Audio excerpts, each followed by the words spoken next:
one of the few counties in the metro area that actually is paying a premium to have outside, temporary services doing a lot of that work for us, which means we're, in real dollars paying our people less per hour because we're getting the markup to pay job store instead. And a lot of that has to do with how it would work to be doing that in-house with HR, which is what other counties in the metro area do it in-house. And a lot of that is tied in with cost allocation and what it would cost us and cost the county in comparison to be doing things in-house versus outside. And so definitely looking forward in future years, we need to understand that system a lot better. So I'd love to have a sit-down meeting to learn more about that. This is Stephanie Corbo, CFO, and I love what I'm hearing about the frustrations with cost allocation. What it really means is that it's a shared service function that, because we're so decentralized, doesn't work well. And like you said, there's a lot of redundancies and unknowns. So what I'm hearing is that I have a lot of advocates willing to come to the table so that we can work through that and make it more clear. Because ultimately, all of this spending, we're responsible for reporting on, so we need a mechanism to be able to do that. And then also from a grant standpoint, when we're using IT services or facility or whatever, account for that. But it gives us an opportunity to look for redundancies and really figure out what that right method is for shared service in a decentralized organization. So thank you for sharing that. Okay, I think we're kind of running on time here. I'm sorry to cut everybody off, but I think we have a few more items to cover in the next 15 minutes. So fantastic feedback, everybody. If you didn't get the chance to offer some of your comments, feel free to reach out to us anytime, as we certainly welcome your perspective. So thank you all. I think I'll hand it back over to Joe, I think, for the next item. Or, well, Commissioner Curry, you're the chair, so I'll let you. Yeah, okay, thanks, Dan. And we're a little over, but I think we'll yeah, and then Kathy was about 5 weeks, so I think we should be fine. And again, just as Dan said, our budget team is asking for feedback, even if it's not here today. We really want to improve this process for everyone. So please, as things come up, as folks in your team give you feedback, please pass that along. The next piece we want to talk, kind of looking forward. First of all, as part of the 2024 budget, I think everyone knows that the BCC did approve a 5% raise for all employees, and this is one of those cases where all means all, other than elected officials whose salaries are set by the legislature or constitution, of course. But by all means all, the intent of the Board of County Commissioners was that this will be implemented starting at the beginning of the year, which exact dates, if we wanted to say January 1st, but of course our pay periods are a little bit different, so it will be January 14th. reflected in paychecks on the 14th, or? No, it's a later, it's 2 weeks in arrears, so it's for the January 14th pay period, which gets paid out in February. Okay. So, just so folks know that, it is our intent that it is base building, applies to all employees that are in good standing from a performance perspective. So, anyone has any questions about that, but we want to make sure that our intentions along this slide were clear to everyone. I think that's clear. Hi, this is Sarah again. I was getting different information leading up to this, that it was, the intent was actually performance incentives, not all means all, which we've done in the past apparently, but it's been kind of unpopular for us. We've normally in the health department just given it to everybody. And so we were kind of feeling forced to explore other ways of doing that. So if that is your stated intent, it simplifies it a lot. So just want to clarify, that's, you mean 5% for everybody. Okay. Well, there are exceptions. Okay, this is Alexis. I just want to be really clear. I mean, I don't want to base the bill based on what we. My decision on where to base the bill is somewhat contingent on 2025. So that will be, I think, a strategic decision that we have to make based on our services. This is Stephanie Corbo, CFO. There are circumstances within some of the offices that it's already known of their salary structure and sort of where they're at in their market analysis and implementing those. And so if you've already started those plans, please continue with it. If you're not on a structured plan and you have the latitude, it is the intention of the board to give everyone 5%. If you have concerns about that, please let us know and we'll work through that together, just like you have been. So we appreciate that. Thank you so much. I also, if there are any other questions, I know we only have a few minutes. We had a couple other updates, and so and I want to make sure Cassie has the opportunity to go through a communication about Plan B. So we just wrapped up 2024 budget process. In that is 5% for salaries, and then also 5% on your discretionary items. And that was really because of inflationary factors. We haven't kept pace. Some people have inflationary factors in their contracts. Some supplies and projects actually have more than inflation. There are some projects, like the materials, are like 30%. And so without getting to that granular level, because we just didn't have time, the board realized those things and went ahead and included a 5% discretionary. Also, because we're in the 21st century and times are changing and the economy is changing, there were needs that came through from a decision package standpoint. Those got approved. In the general fund, $6 million were ongoing. There was 9.9 because there was some one time. Okay? Let's fast forward to 2025. We've already started that process. We have a 5-year trajectory of our general fund specifically, and I'm going to focus on that because that's where the deficit is, of us hitting $30 million worth of deficit, meaning new revenue that comes in doesn't cover our cost if we want to maintain market salaries and inflationary increases. So what we're doing is, because our fund balance, which is what we've been using to balance our budget, is going to run out. It was going to run out in 24, but we used federal stimulus, the ARPA money, to be able to balance the budget in 24. And so now that projection is for 2025. So what we're doing is we have really decided to just balance the budget for 2025. And so we went and set targets across the board so that we have the opportunity for every leader to look at their budget and figure out what those reductions could be. Every budget isn't set equally. All of our pay isn't equitable at this point in time.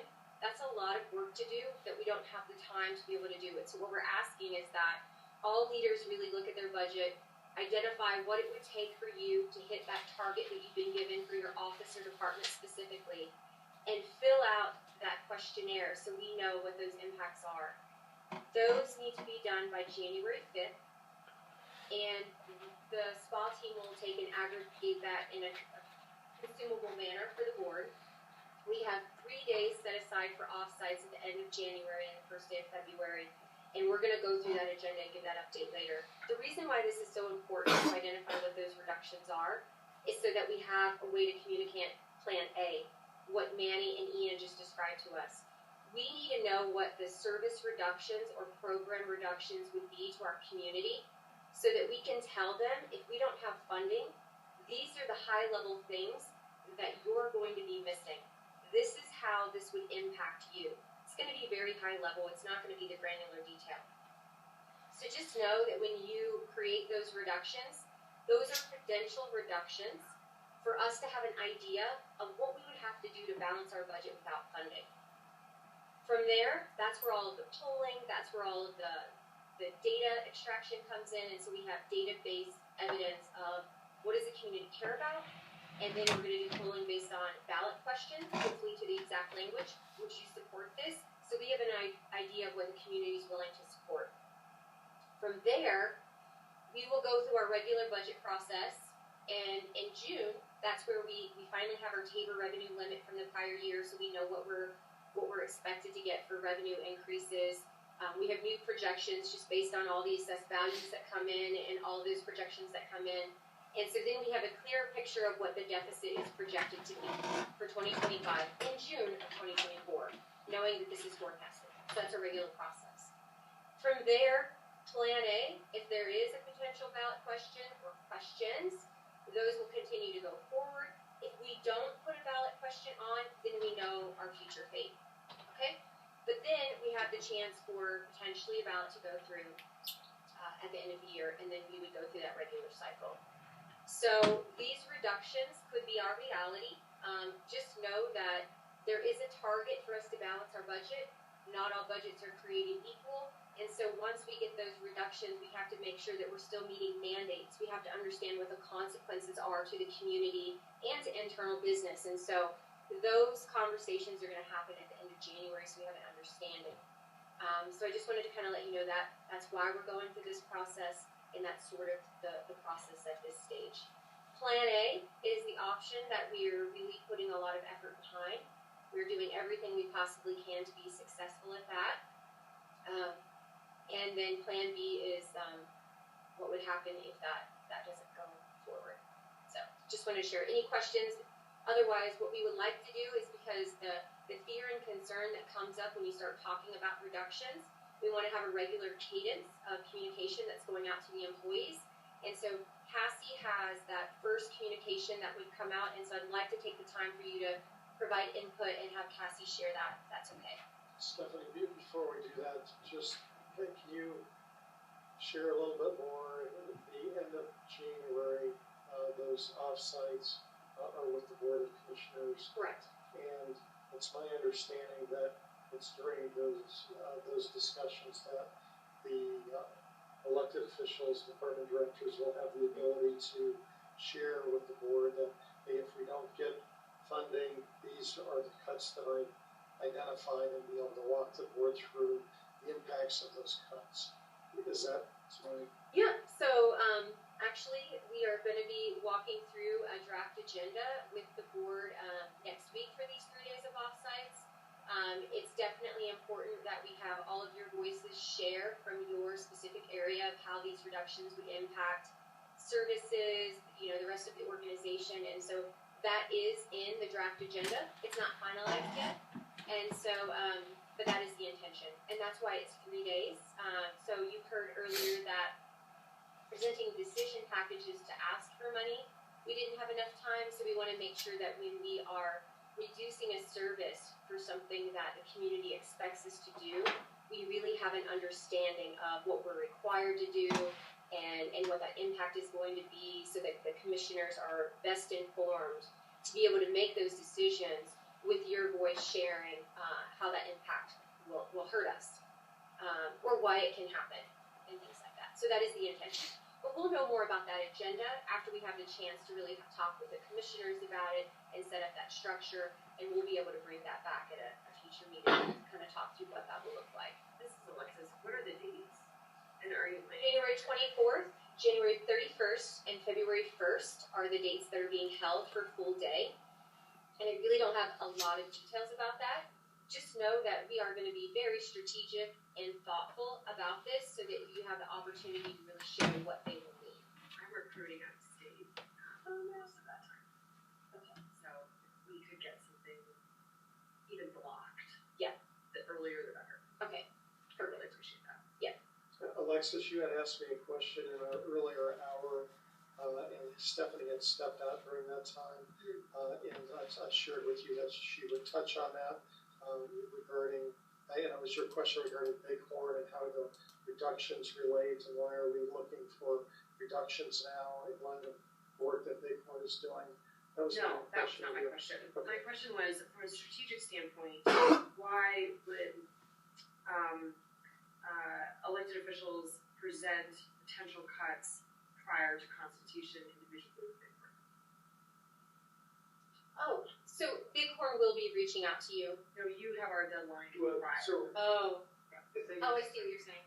one of the scope, sorry, this is Mike, the strategy manager again. The scope of Bighorn's contract is really just to help us evaluate I understand. the ballot. So they're leaning on our team to come up with, to understand what would, and not our team to decide, to shepherd that process of county leadership deciding what it looks like if we don't have revenue. But it's a strategic decision with regards to communications to the community. And I will likely be waiting until I have some time with Bighorn to be submitting ideas. Okay, we really do need to hear from Cassie on the communication piece. So why don't we go to Cassie, and then as we have time at the end for more questions, or we might have to do one-on-one questions a little bit later. So Cassie. Thanks, Chair Kerr. I really just wanted to put this in front of you all. The county manager leadership team has taken a look at this already, and we're not trying to edit this for details right now. We really want to get consensus on the bulk of the content that's in this. This letter to employees came about because we feel that there's been a lot of direct conversation with this group right here and the county manager leadership team, but not with employees directly. And that does not mean that employees are not hearing about this Plan A and Plan B, and they are talking about it, and they have feelings about it. And so we feel like it is our part to communicate with all employees around what Plan A and Plan B are, and we would like to get a communication out sooner rather than later. So the goal of this is to just see if we can get everyone on the same page, see if we can have everyone unified on sending out messaging to employees. So I'll be quiet and let you read through it as quickly as you can. I'm sorry, we don't have a lot of time. This is not the packet. Cassie, Not voting. so Cassie, what we may need, he said, email this out to folks and let them feedback directly. Number one, because of timing. Number two, I'm a slow reader, and but this letter's not in our packet as I understand it. So I don't know if we could give folks some time to look at this rather than have to read through it right now. Yeah, and that's completely fine with me. Happy to send this out to this group here. Just wanted to make you aware of it and have you hear it from me rather than just a communication that we would like to communicate with employees.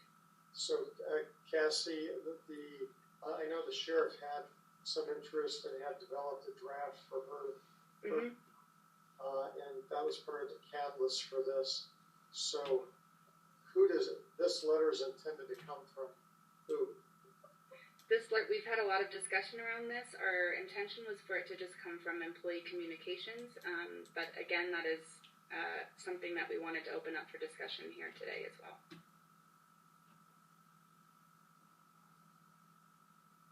Alexa Confucius, and so I do not want this to come from the county.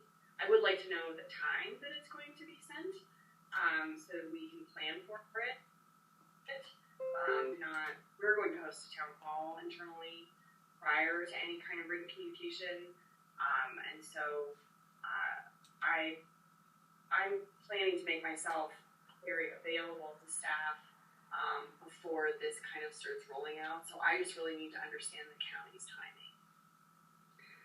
Alexis, that's no problem. And I believe Brittany has been joining our conversations with Bighorn, and we've been discussing a lot of this internal and external communications in that group. So I can share that feedback with her also. Great. Her name's Brianna. Sorry about that. Thank you.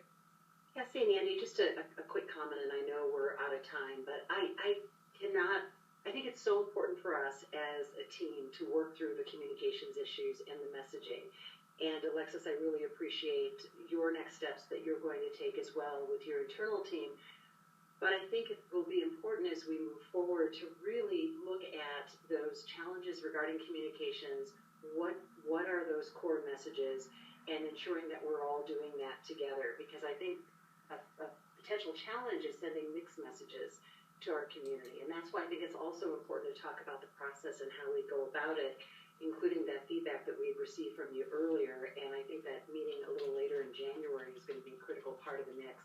I hope that we will carve out more time at a very near future meeting of the EO and Personnel Board to do a deeper dive on the communications piece. So that way we can ensure that there's alignment, and if there's not, let's talk that through. We'll also get more qualitative and quantitative data from Bighorn as part of this conversation. Thanks. Thanks for sharing that, Leslie. Because of our significant changes to pay, we have just an expectation within our office that leadership is available and in person to answer questions, and that it's not something that lands in an inbox have follow up. And so that's just the expectation in my office, and I think it would be really detrimental for me not to be kind of on the front end of this with my staff, regardless of how the county kind of rolls it out from there. Cassie, what was our generally what were we thinking about timing with this letter? Well, this came about because the sheriff's office had expressed a desire, and we also agree that there's some urgency. There are employees talking about it, but we did not set a deadline because we did want to have this conversation first, so we didn't want to, by any means, push anything out before we had agreement from everyone. We certainly don't want to create silos of communication, so we just really wanted to have a unified discussion around this communications. So if we need to push, that's fine, as long as Sheriff Marinelli is okay with that. Just to let you guys know, the reason we went ahead and pushed this, we are working with Cassie and her people. My PIOs are working with her. It was my intent that we will definitely work with the county and that we will back up whatever the county decides to do. My reasoning for writing this as soon as possible was our frame of mind in preparing this letter. And I did not want to be in a mode where the rumors were running so rampantly that we then wrote the letter based on that. I wanted the letter written ahead of time, ready to go, based on factual, supportive statements that supports the county, that supports what I just got a brain fart. Bighorn. Bighorn. I've never called it the same thing twice. What they were preparing for us, and then what we were preparing, so that it was a solidarity going out versus trying to speed up that process, which I know we did, but it was more my intent of frame of mind behind writing that letter, which was based solely on timing. Let me propose that if we can get this letter to our leadership group here today, that we ask any feedback on it by Tuesday. Any specific dates of sending anything out or anything, but to at least get feedback on this letter with the knowledge that the county is interested in having communication as soon as possible with the employees. And Cassie, I don't know if you want to share the lessons learned, but just quickly, any content that's missing that you feel it's appropriate to include, or if you do not agree with his statement, let her know. Please don't wordsmith it, because we ran into that and we had 15 versions. So we just want to know, what do you not agree with or what's missing? Thanks for sharing that. You also want to make sure that you have the opportunity, if you so choose, to send out your communications. But we also want to make sure that all the employees in the county are getting a regular cadence. And so the intention is that we have this, maybe it's every other week, maybe it's monthly cadence from Jeffco Comms out to all employees. You obviously having your very direct, specific messages to your employees. Okay? And then to help with that in the future too, we have set up a meeting with Bighorn and the internal comms. Internal communicators. But if there's anybody who's missing from that, it's Thursdays at 8:30. We didn't do it because of this meeting this morning, but generally we've got that on a few people's calendars. But if there's anybody who doesn't have anyone on their team, we can more exact group. So we're just trying to focus Bighorn only on the communication side of things for that. So let me, Can you discuss who's on that internal communications committee? Brianna is on it. Sarah, Cooper's office. Carlin. Carlin from the sheriff's office, and then I believe that is it. I would also just really like to share also that we have a bi-weekly internal communicators meeting that we've regularly held and we will continue to hold, and that's not with Bighorn, but it's just communicators within the county. That's actually today also, so. Yeah, but just to kind of recap, this is Stephanie Corbo, CFO. On 8:30 on Thursdays, we're meeting with Bighorn, and it's internal communication. So it's really creating that communications strategy around Plan A, Plan B. So those who are attending now, if you have a desire to be there at those times, reach out to Mike Smith and he'll get you invited. That way you can hear what's going on. Thursday, 8:30? Every Thursday at 8:30, unless it's canceled for a reason. Okay. Yeah. And that's the internal communication messaging sort of meeting where these ideas, and we would expect that you would take those back to your office or Right. department. And that will, at what point are you thinking probably after January 5th on the messaging, the external messaging combined with Bighorn's, their research and the messaging that has or has not worked in the past? Because the presentation today being about stats around voter turnout and things, but really thinking through the. That is a big piece of the work that we've hired them to do. Okay. And that really needs, that's where all the interviews with all of you individually and understanding what the reductions are so that the message to the community Right. is one that we all agree on. So that's going to happen and be developed in January. Yeah, And but it in does. terms of that Yeah. overall plan, we're planning on January 11th at the next personnel board meeting to share a draft of that, to Got it. get feedback from all of you. Going back to what Alexis mentioned, what I submit on that form has a lot to do with the messaging That's platform. exactly right. It's And so so, interwoven. in the sense that there's things I choose to put on that form that are gonna hit real hard with voters, that may not be technically what I would be reducing, because they are more of a messaging choice than a accounting choice, which may be kind of boring and not interesting for anybody, right? Like getting to my target. And so I also have to work with those teams to say, hey, you may hear something, but I need to get ahead of that, because they're gonna immediately know when those services are up on a billboard somewhere.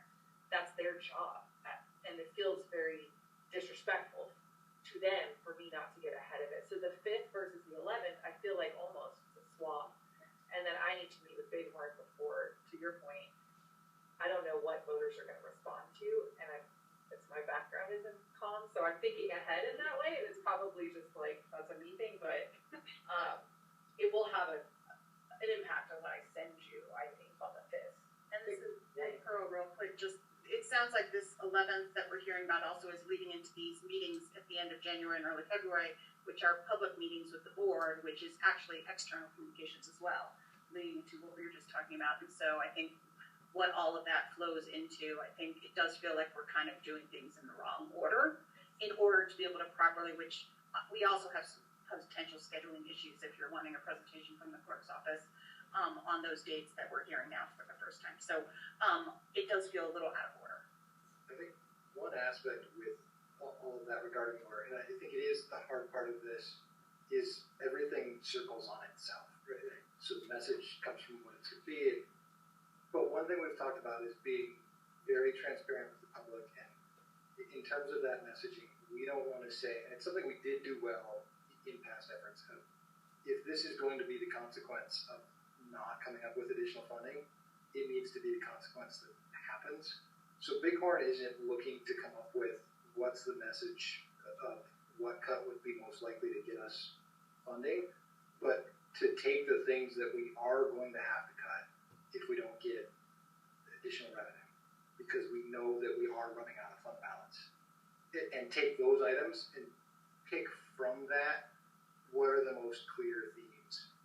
It's not necessarily here's a presentation of exactly every item, because like you said, there's accounting things within there that just aren't going to be understood, but go to them with here's the part of all of that that you're going to see in the public. Here's the impact to you as the public on the services you depend on.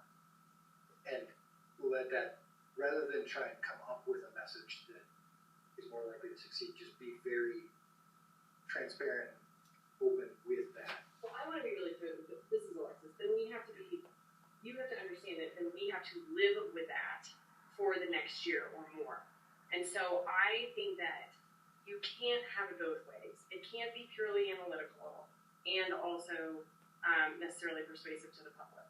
And so there's more than one way to skin a cat. Mm-hmm. And we, I don't think you can have it both ways on this one. It can't if you want the nerdiest answer I got, I can give that to you. But that's really not what you're asking us for. And so I just want to be really clear about that. And that is why Bighorn consultation is important. And that's why it is important, because what you are basically forcing us to do is say in January what we want to live with in November. And that's a long time. And we could have a mass shooting tomorrow, and it totally changes what my office can do. So I think that that's too idealized a version of what's actually happening here. So, to be very frank. Yeah, I appreciate that. So